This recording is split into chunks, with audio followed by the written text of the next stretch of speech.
नमस्कार श्रोत्यांनो, स्वागत आहे तुमचं इतिहासाच्या पानांवर या पॉडकास्टच्या नव्या भागात. आज आपण प्रवास करणार आहोत इटलीच्या एका शहरात, ज्याला जगाची कला पंढारी म्हणून ओळखलं जातं, फ्लॉरेन्स. आणि हा प्रवास आहे एका अशा काळाचा जिथे कला, संस्कृती आणि मानवतेचं पुनरुज्जीवन म्हणजेच रेनेसॉन्स जन्माला आलं. आजचं हे कथन आहे सुप्रसिद्ध मराठी लेखक आणि विचारवंत राहुल हांडे यांच्या लेखनातून प्रेरित. त्यांच्या शब्दांनी फ्लॉरेन्सच्या कहाणीला जीवदान मिळालं आहे. पण हा प्रवास इतका सोपा नव्हता. धार्मिक दहशतीच्या छायेत एका होळीत फ्लॉरेन्सचं वैभव जळत होतं आणि त्याचवेळी एक तरुण मायकल अँजेलो अश्रू ढाळत होता. चला जाणून घेऊया राहुल हांडे यांनी रंगवलेली ही कहाणी. 7 फेब्रुवारी 1497 इटलीतील फ्लॉरेन्स शहरात एक अनोखी होळी पेटली होती. ही होळी नव्हती फक्त लाकडं आणि कागदांची, तर ती होती फ्लॉरेन्सच्या सांस्कृतिक वैभवाची. सॅरानारोला नावाच्या धर्मगुरूच्या आदेशाने त्याच्या धार्मिक शिपायांनी प्राचीन पुस्तकं, हस्तलिखितं, चित्र, शिल्प, हस्तिदंती कोरीवकाम सगळं काही या होळीत टाकलं. ख्रिस्त अमर राहे, मेरी अमर राहे च्या जयघोषात फ्लॉरेन्सचे वैभव भस्मसात होत होतं. आणि या सगळ्याला बघत होता एक 17-18 वर्षाचा तरुण मायकल अँजेलो, ज्याच्या डोळ्यात अश्रू आणि मनात असहाय्यता होती.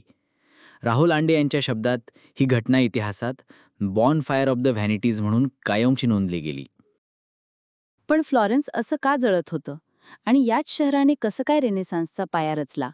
राहुल हांडे यांनी या प्रश्नांची उत्तरं आपल्या लेखनातून शोधली आहेत. मध्ययुगीन युरोपात इ.स. 600 ते 1500 धर्म आणि युद्ध यांनी समाजाला आकार दिला.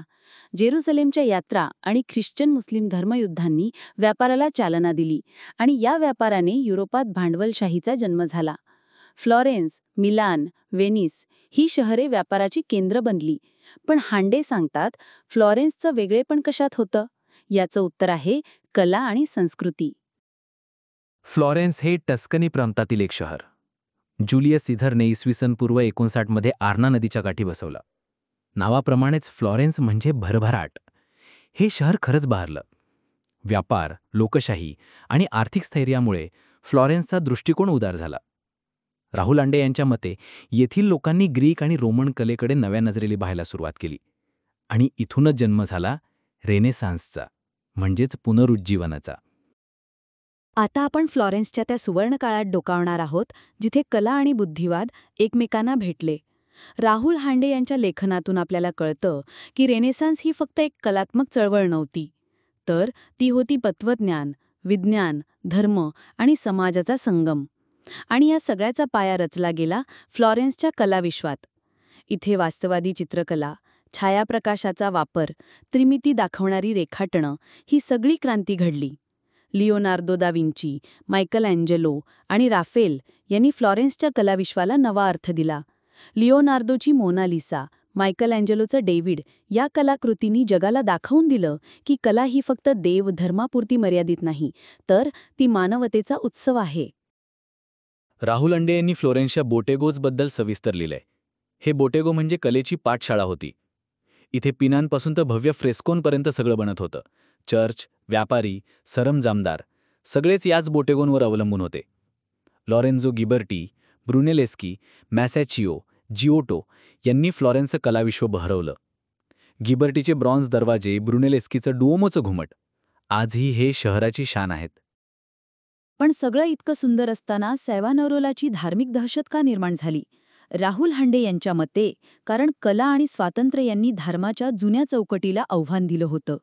सॅवानारोलाने कलेला पाप ठरवलं आणि ती होळी पेटवली. पण फ्लॉरेन्सचं वैभव असं थांबणारं नव्हतं.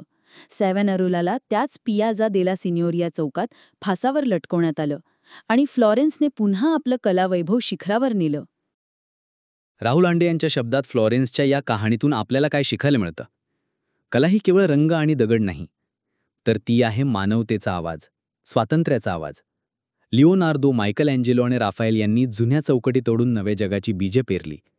आणि म्हणूनच फ्लॉरेन्स आजही जगाची कला पंढरी आहे. श्रोत्यांनो, सुप्रसिद्ध लेखक आणि विचारवंत राहुल हांडे यांनी रंगवलेल्या फ्लॉरेन्सच्या या प्रेरणादायी कहाणीने तुम्हाला काय विचार करायला भाग पाडलं? आम्हाला नक्की कळवा. पुढच्या भागात आपण आणखी एका इतिहासाच्या पानावरून प्रवास करू. तोपर्यंत कलेला जपा, स्वातंत्र्याला जपा. नमस्कार श्रोत्यांनो, स्वागत आहे तुमचं